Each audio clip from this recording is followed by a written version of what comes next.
सुनाएंगे सपनों के पंख छोटी सी आशा।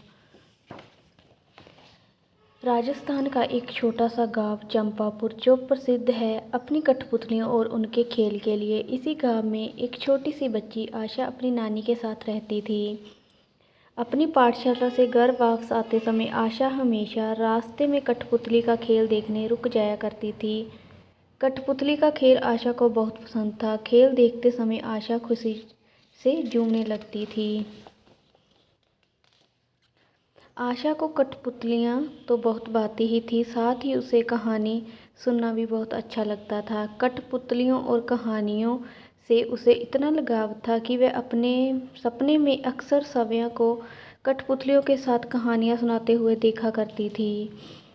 आशा की बहुत इच्छा थी कि उसके पास भी एक कठपुतली हो, पर घर की आर्थिक स्थिति ठीक न होने के कारण नानी अपनी आशा को कठपुतली खरीद कर नहीं दे सकती थी।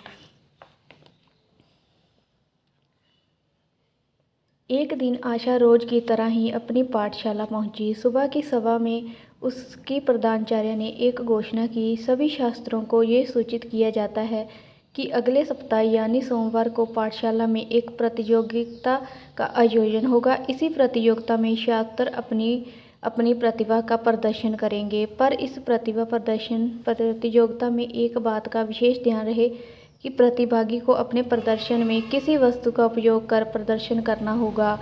वस्तु के साथ ही छात्र इस प्रतियोगिता में हिस्सा ले सकते हैं। प्रधानाचार्य की बात सुनकर सभी छात्र आपस में चर्चा करने लगे कि वह कौन सी वस्तु का उपयोग अपने प्रदर्शन में करें।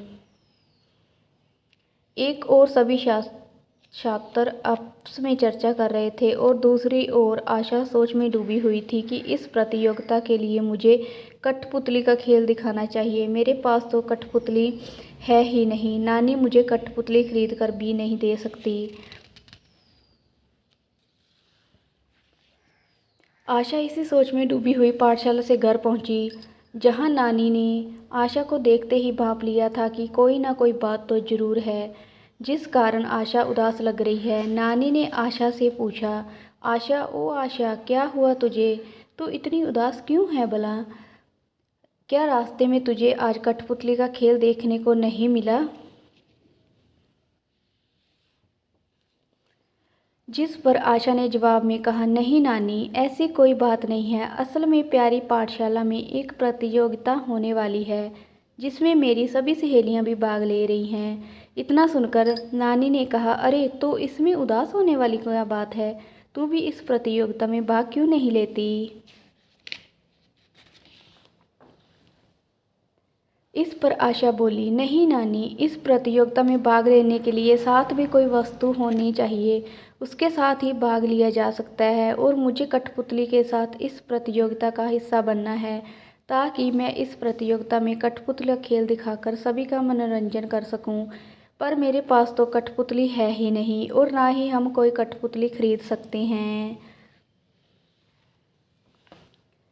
ये सुनकर नानी सोचने लगी, अरे, उन्होंने झट से कहा, अरे पगली, इसमें उदास होने वाली कौन सी बात है? हम कठपुतली खरीद नहीं सकते तो क्या हुआ, कठपुतली बना तो सकते हैं। नानी की ये बात सुनकर आशा थोड़ी अचंभित हुई। उसने नानी की ओर जिज्ञासा भरी नज़र से देखा और पूछा, हम कठपुतली बना सकते हैं, पर कैसे? नानी आशा की ओर देखती हुई मुस्कुराई और बोली, हम कठपुतली पुराने कपड़ों के साथ मिलकर बनाएंगे। ये सुनकर आशा की आंखें चमक उठी। उसकी खुशी का ठिकाना नहीं रहा और उसने नानी को प्यार से गले लगा लिया। नानी, आपने तो मेरी परेशानी दूर कर दी। कठपुतली बन गई तो मैं प्रतिभा प्रदर्शन प्रतियोगिता में भाग ले सकूंगी और अपनी कठपुतली का खेल दिखाकर सभी का मनोरंजन कर सकूंगी।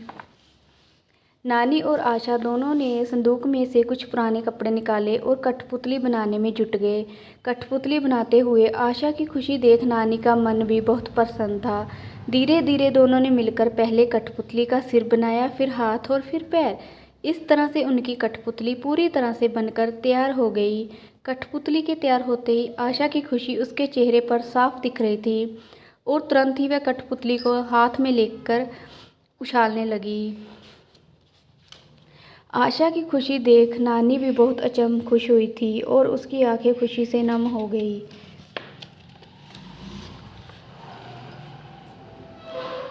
फिर नानी ने आशा से कहा, अरे ओ आशा, अब नाचती ही रहेगी या सोएगी भी? चल, रात काफ़ी हो गई है, अब सुबह अपनी कठपुतली के साथ खेलना।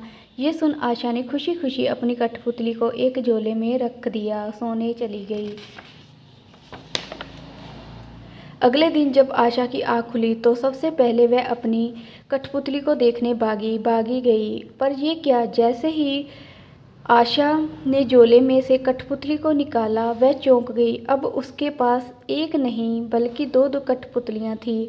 वह खुशी से नाचते लगी। आशा समझ गई कि कल रात उसके सोने के बाद नानी सोई नहीं और अकेले ही एक कठपुतली बना ली।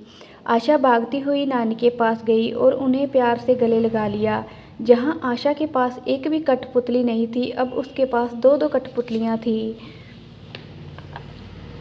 प्रतियोगिता के दिन आशा अपनी दोनों कठपुतलियां लिए खुशी खुशी अपनी पाठशाला की ओर रवाना हुई।